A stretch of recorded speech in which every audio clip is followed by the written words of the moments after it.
I founded an organization called Converge Consulting, and we are a social justice consulting firm. And our mission is to accelerate the creation of a radically just new world. And much of my personal story as a founder really, again, illuminates sort of why I do this work of justice. And one of those pieces of that story is the birth of my youngest son, August. August was born as a micro-preemie. And so I went into labor at 19 weeks with August, and I held him in. I kept him cooking for another 5 weeks and delivered him at 24 weeks as a 1 pound, 11 ounce preemie. And what is so significant, because I know a lot of women listening, a lot of families have had that type of traumatic event, but it was really eye-opening for me as a well-educated, upper middle class African-American woman and someone who has done a lot of work around social justice and has seen the statistics around birth outcomes for Black women in this country and the disparity. And going through that experience, here I am finding myself a statistic.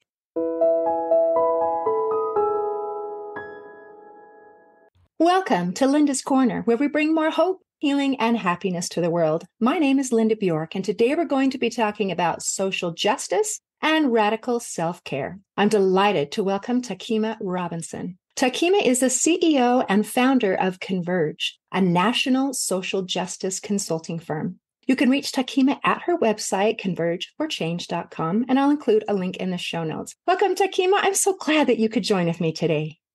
Thanks for having me, Linda. This is going to be fantastic, and I'm excited to hear all of your story and all of the amazing things that you're doing. But I would love first to have a chance to get to know you a little bit more. Would you be willing to start by sharing your story of your wonderful son, August? And then I would love to hear about some of your legacy, what has been passed on to you and what you are hoping to leave behind. Oh, wow. Those are such great questions.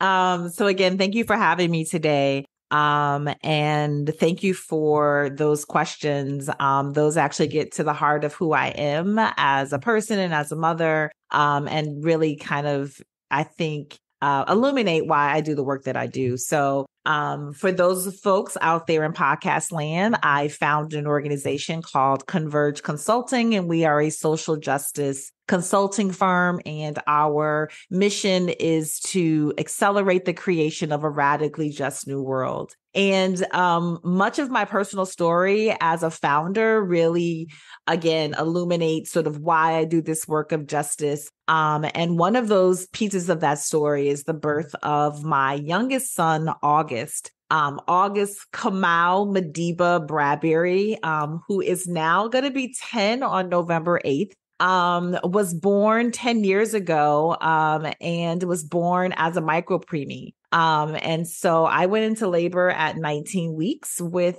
August, and I held him in. I kept him cooking for another 5 weeks and delivered him at 24 weeks as a 1 pound, 11 ounce preemie. And what is so significant, because I know a lot of women listening, a lot of families have had that type of traumatic event. But it was really eye-opening for me as a well-educated, upper middle class African-American woman, and someone who has done a lot of work around social justice and has seen the statistics around birth outcomes for Black women in this country and the disparity. And going through that experience, here I am finding myself a statistic. And finding myself living through that experience and my family living through that experience and bringing August to the other side. And it was just really an eye-opening life experience where the work becomes my personal reality.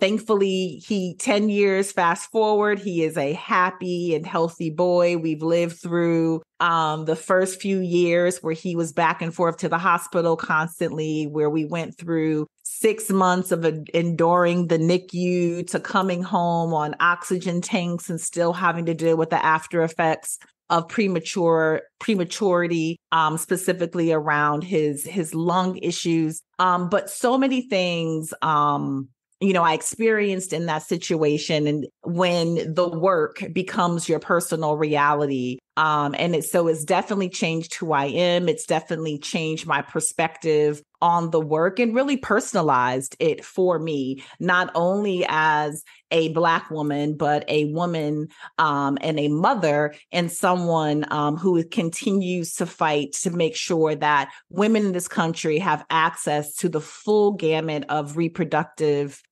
justice, opportunities as they need to care for themselves and their family through the journey of motherhood. And I'm so glad your story has a happy ending. That is a miracle right there. Just a little personal connection. One of my former roommates from college had a preemie baby born at 25 weeks, but she was not fortunate. She lost her little one.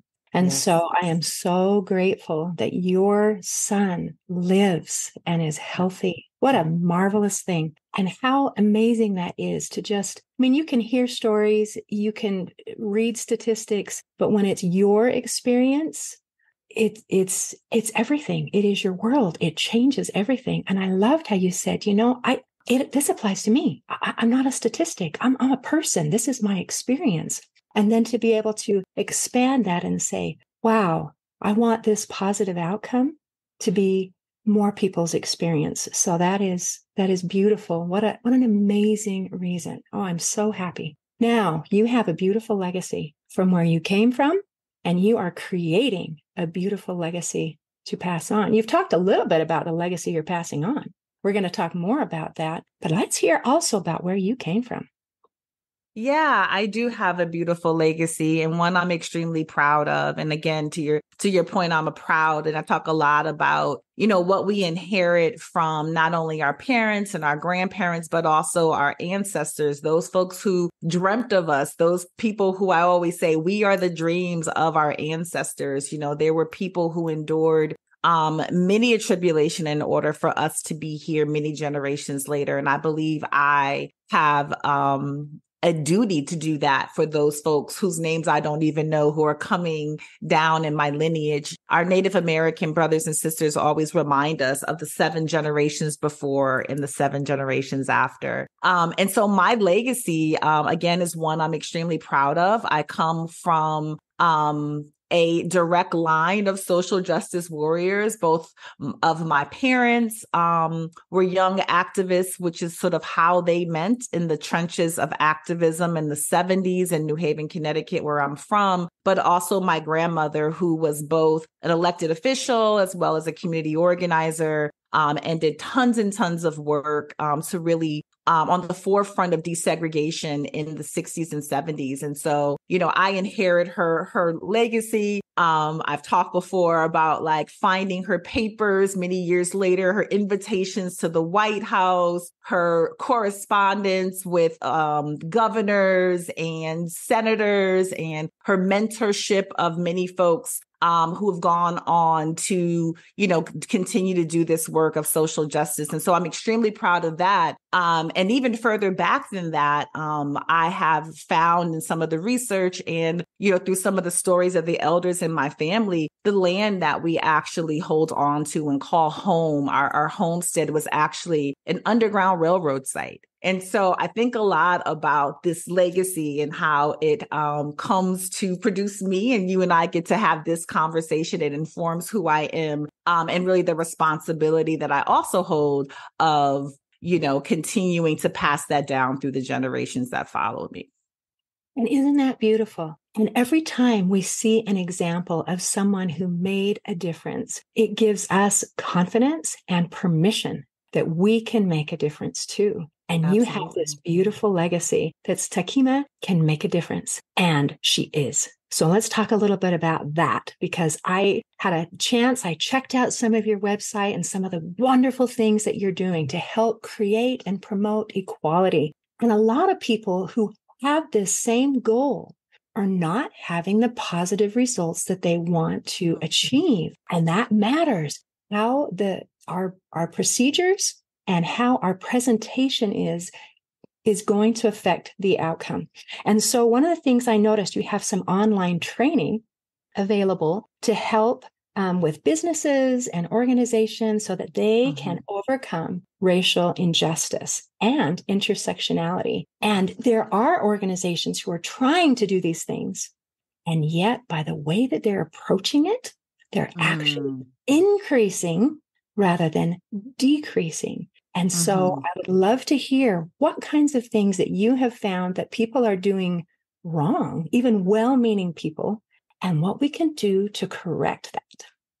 Yeah, I love the question. We're actually living in such a polarized time that I think we have to call that out and recognize that and understand that that stuff isn't just happening on CNN or Fox or MSNBC. It's actually happening in our everyday interactions. And most of our interactions take place at work, take place in the workspaces and the organization that we are bringing our labor and our ideas and our visions to. And so I think we see a huge opportunity at Converge for our support and our facilitation of some really difficult conversations. And those conversations, having those conversations in a safe space, and in a place where people feel like they can talk to each other as human beings. And I think that's what we're not seeing enough of in our society at large. We're not seeing enough of the relationship building that allows us to have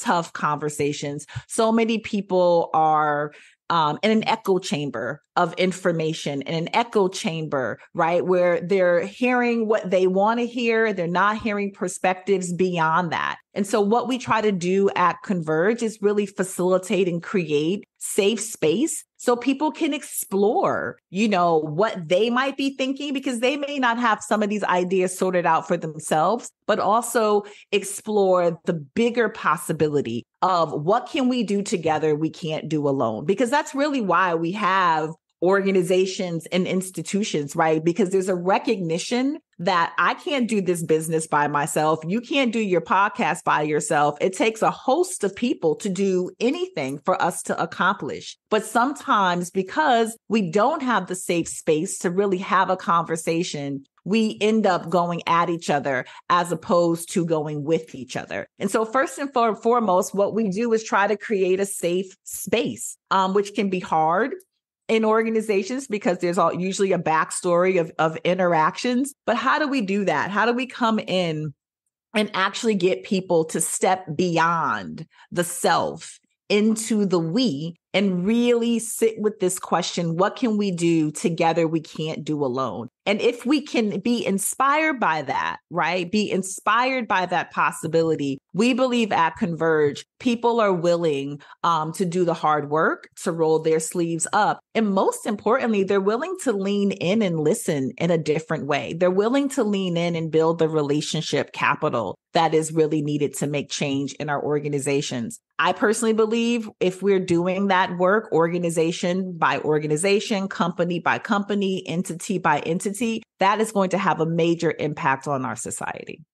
I just want to stand up and cheer. What a beautiful thing to be able to create a safe space so that we can have a conversation rather than just echoing and repeating things that we have heard and things that we have interpreted, so that we can be able to open our minds and be able to actually have a conversation. So if I'm running an organization and I'm trying to increase equity and make things more racially fair and include everyone, what kinds of things can I do to help create a safe space? Yeah, absolutely. And, I have a lot of compassion for people who are in the leadership space in this moment. So let me say that this comes with a lot of compassion. But I think to be a leader, it always begins with self and self-assessment. So I would say before you begin engaging, hold a mirror up to yourself. Right. And I know that's not the answer people want, because often that's the last thing we want to do, the last thing we want to avoid. But people really, to create a safe space, people want to hear authenticity and sincerity. They want to know where your heart is. They want to know where your head is. And oftentimes leaning in with that level of vulnerability, which could also include, I don't have all the answers to this. I don't know. Let's explore together. So being open and being vulnerable and being willing to hold a mirror up to yourself is a prerequisite for leaders. So I would say before you enter the space of leading the organization through, make sure you're holding the mirror up and really being honest with self, and being willing in the process to take critique, to take feedback. And so creating that safe space sometimes means stepping into it yourself, and demonstrating for folks, I'm willing to do this work. I'm willing to hold the mirror up. I'm willing to be uncomfortable. I'm willing to be courageous. And so that is where I would tell leaders to begin, is with themselves and their own self-assessment on their willingness to be the safe space, right? To be the safe space. Wow. Okay. And isn't it interesting that this leadership role, sometimes people think leadership means I am supposed to be perfect. And if I am perfect, that means I have no flaws and I can make no corrections because I require no corrections. And so here you're suggesting, no, leadership means I am willing to be authentic and take a look in that mirror. And that means that I might need to make a correction. Not that I'm telling you what to do, but that I'm looking at myself and saying, is there something here that perhaps in the way that I speak, in the way that I think, in the way that I interact, that needs a course correction? And to be able to even open up and say, you know what? I may have done that wrong. I own it. I apologize. Now that I know better, I'm going to do better. Can do better. Absolutely.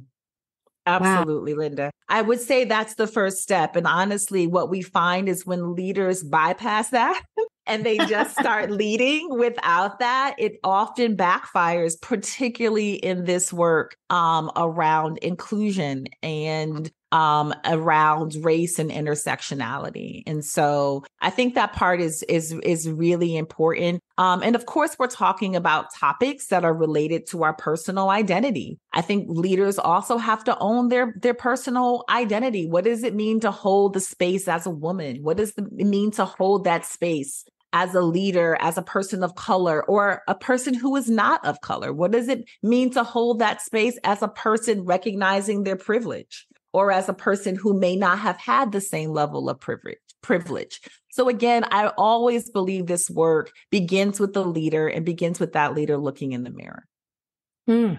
Wow. Wow and ouch. Because man, I cannot deflect that to anybody else. I have to take ownership for me. And I guess that makes perfect sense, because if I'm going to ask other people to take responsibility and accountability for themselves, then I need to do the same thing. And there are no exceptions. And I think that that matters, because sometimes leaders consider themselves to be the exception. It is, Absolutely. This is for you because you are the plebeians down here. And up here, we get to do whatever we want. And now you're saying, no, accountability is for all levels. And I absolutely love that. What a beautiful thing. And as we're talking about hard topics and we're talking about identity, who am I and how do I fit into the picture? And I love there's a distinction that Brene Brown makes about the topics of fitting in versus belonging. And she talks about that fitting in order to fit in means I need to be the same. And belonging means that I am accepted the way that I am. And belonging doesn't require us to change who we are. It requires us to be who we are. And when we're talking about identity and trying to fit in, there are some things that I could change, like behavior. Like we might have the group of people who, hangs outside and smokes outside the coffee room, whatever. So if I want to fit in, then I need to do the same thing you're doing. Or if I'm trying to be on the other end of the spectrum, a high achiever, I can try to be a high achiever so that I can fit in with that group. But belonging is different than fitting in. It means we can be different and we can accept each other with our differences. There are some things about myself that I cannot change. I cannot change my skin color. So I cannot fit in to certain groups, but I would love to belong. Absolutely. And what a beautiful idea around belonging, right? And I think our mission statement speaks to this. Like, what if we all felt like we belonged here in this country, or here in the companies or the organizations we are contributing our time and our talent to? I love that. Do you have any other suggestions of what we can do? Because this is the mission statement. We want to belong. We want everyone to feel like they belong. So what kinds of things can we do to help people feel like they belong? And as we talked about before, looking in the mirror, is there something I can do so that I feel like I belong? Interesting. So again, I think, we could going back to talking about the leader being safe space, being a safe space for staff and for them, for their own journey, right? Accepting, it took me a long time to realize that who I am and some of my identity is part of why I'm an asset. So also really being able to stand in that and own that. And so I also hope that we encourage that out of people. Like, the value is in the diversity. The value is in the myriad of experiences and talents and backgrounds and, education and expertise that a team brings, right? And so real leaders are finding ways to hone that and finding ways to maximize that. And so this idea of belonging can be really operationalized. So what I would also say is, in this process of creating more equitable organizations, really make sure as a leader, you understand what the gifts and talents that your staff are bringing. They may have some things that they are bringing beyond their job descriptions.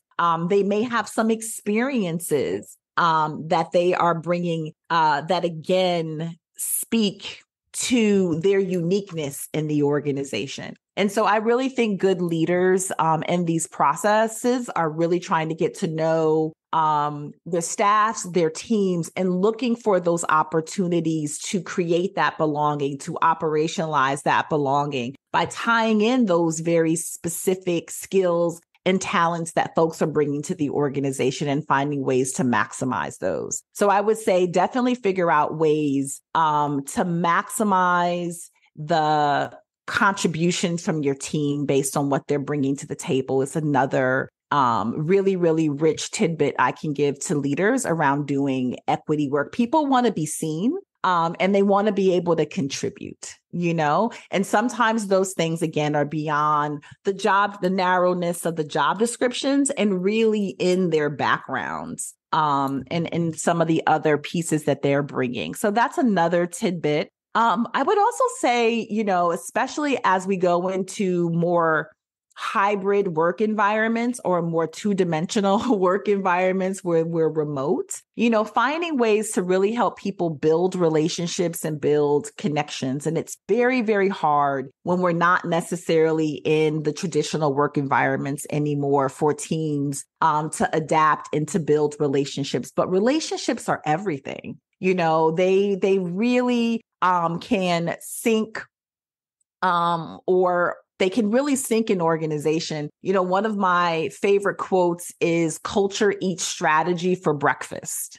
Meaning that if our culture isn't good, it doesn't matter how great our business plan is. It doesn't matter how wonderful our strategies are. We have to really pay attention to the culture in our organizations. And underneath culture has to do with relationships. How are we helping our teams have relationships? And I worry about this, again, like I said, in this post-pandemic, two-dimensional, sometimes hybrid work environments, is that we're taking for granted those interactions that people would have in between meetings and at the water cooler. And so again, how are we building time for folks just to have fun, for people to get to know each other outside of the work? And I believe that investment in those types of things really make this work easier because it's built on solid relationships between human beings. So don't forget about fun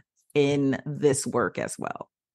I love that. And creating this culture of appreciating and recognizing individuality and being able to treat people as assets, I think is a benefit to everyone. I think it benefits the individual, and I think it benefits the organization. That is excellent advice. Now, do you want to cover anything about radical self-care at all? Well, it's just one of my favorite topics, something I always find a way to bring up. But radical self-care for me has just been a life lesson. And it's been something that I've talked about in many spaces as a leader, and particularly as a woman leader and as a Black woman leader. For me, it's been a mantra and something that a lesson that I continue to be taught in this work. And I would say, my conclusion is, our leadership acumen is often in proportion to our level of investment in ourselves and in radical self-care. I actually believe that for folks who have been historically oppressed, radical self-care is actually a political act to take care of self, to feed the self, to support the self. And I'm excited that it's growing more and more as a conversation topic in, our larger society, whether it be around mental health and wellness and about sort of, our individual mental health, but also it's coming into organizations. It's coming into conversations inside of companies around mental health, wellness, and the work-life balance. And so it's one of my favorite topics. It's something I'm continuing to learn more and more about. But I also believe that it is in direct proportion to our leadership acumen. Our ability to be good leaders really requires us to prioritize self. And it's just something I continue to learn as a founder, as a CEO, as a mother, and as a leader. I love that. And as we take care of ourselves, then we're able to fulfill whatever other roles we're doing so Absolutely. much better because we are in a better place. That is fantastic. This has been a delight. Takema, is there anything else you want to make sure that we cover before we close today? No, I'm just super excited to spend this time with you, Linda, and, really share with folks some of the things that we have learned at Converge, specifically around, leadership and doing the work around diversity, equity, and inclusion. If folks want to find out more about us, I know you'll share our website with us, especially organizational leaders. If these are things that you're struggling with, we have resources. We have a library of free resources. And if you're actually interested in doing some equity audits or some equity work with your teams, consider us and go take a look at what we have on our website. There may be a few resources over there that can help you as you are considering, this path. Thank you, Linda. Thank you. This has been so delightful.